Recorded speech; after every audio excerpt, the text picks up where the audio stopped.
over the course of this past month, I've made substantial progress in the development process of my first animated short film, from determining the scope of this project, to writing the script, designing the characters and environment, and finally creating a finalized animatic. Now this wasn't an easy undertaking for me because this is the first time I've actually started the process of creating a full-length animation of this scale.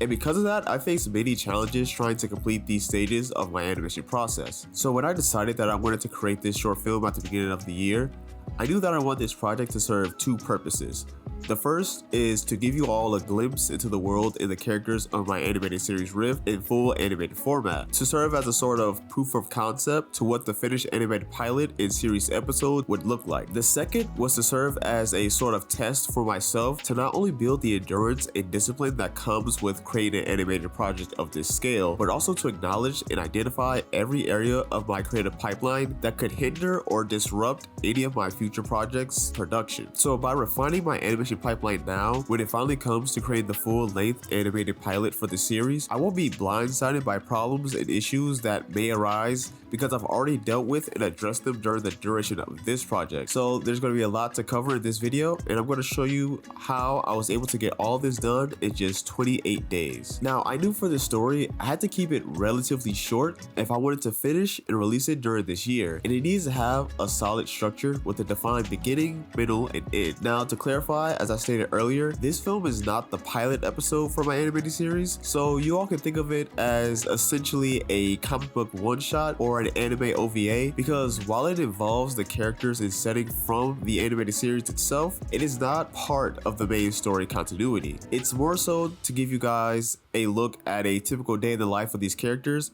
and how they interact with one another and the kinds of situations that they will be experiencing over the course of the main storyline. Now, I started working on this project back in January, and when I started writing the script for this animated film, the script at the time was fairly good and it wasn't too long, so I figured I could get it done in a fairly decent time frame. It was simple enough, it had a solid structure, and to make sure the story was the best it could be, I made sure to take the script through multiple revisions over the course of a few weeks until I finally ended up with a story that I was happy with. So after that, I took the script that I had written and I began the thumbnailing process. But as I started to translate the words on the page to simple thumbnail sketches, I quickly realized that the story I had in mind was way beyond the original scope I had for this project. It would have taken me a lot longer to bring the animation to completion and the time schedule that I had set for myself. So at this point, I was torn because February was almost here and I put all this time and effort into a project that exceeded my current skill level and the current resources that I had. But luckily, one night as I was contemplating my next move, I remembered a short story I had written for Rift last year. So I went to search to see if I still had it, and thankfully I still did. But the script I had written was okay for what it was, so I had to take some extra time to retool what was already there to take the story from good to great. And the length of this new script was at least half of the first one. But even though the script was finished, I still took the time to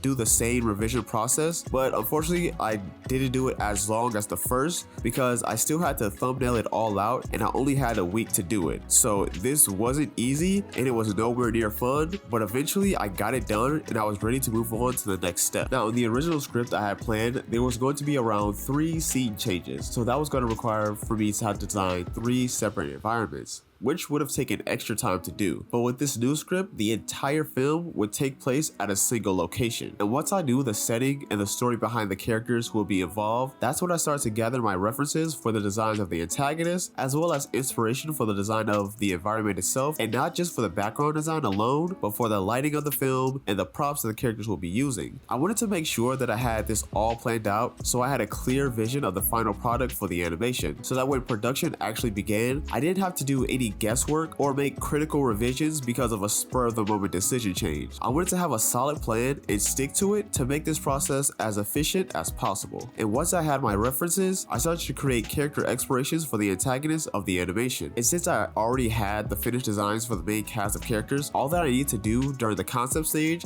was design the environment, props, and the villains. Once I finished with the early concept designs, I took the design I had for the background and I began to model a very simple 3D environment environment layout in Blender, so I can use that during the storyboarding process to avoid having to waste time redrawing the background for each shot, as well as being able to freely experiment with different shot angles on the go to choose the best shots to enhance the experience of the final animation. Now, when it came to actually storyboarding this project, I knew that I wanted to use a good storyboarding software that also supported 3D integration and was simple enough to use for someone familiar with digital animation. Now, the idea of using Blender's grease pencil did come to mind, but while it is a very powerful tool for blending 2D and 3D animation together, I myself am not proficient enough in using grease pencil and how that entire system operates, and that's why I wanted to look for a software that I had a more familiar setup with so that I could work on the storyboards a lot faster than I could in grease pencil. That's why I decided to use Storyboard Pro by Two Boom Animation, but if any of you are familiar with Two Boom, you know that their software doesn't come cheap. However, if you haven't already used their software in the past, you can have a 3-week free trial, and luckily for me, I was able to use that to my advantage. And the only downside is I had 21 days to fully finish my storyboard animatic. Now, I'm not sponsored by Two Boom or anything like that, but if I'm being honest, the tool set and the workflow in Storyboard Pro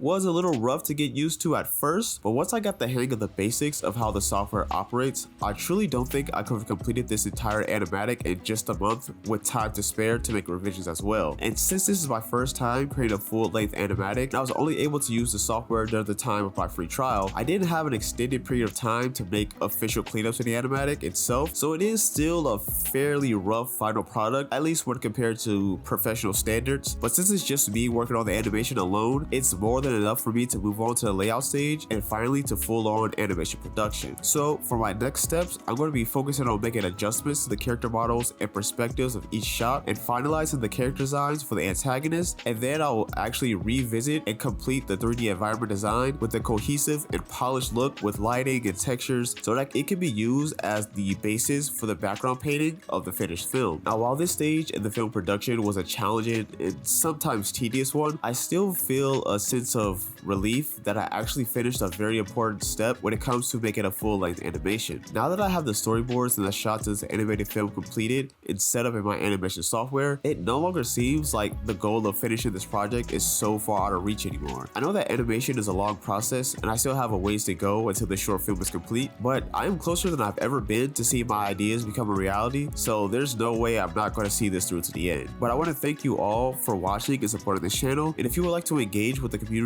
even more, I've left links to the indie Discord server as well as my other social media in the description down below, and I hope to see you all there and hopefully get to know you a bit more. But that's all for now, and I'll see you guys in the next video.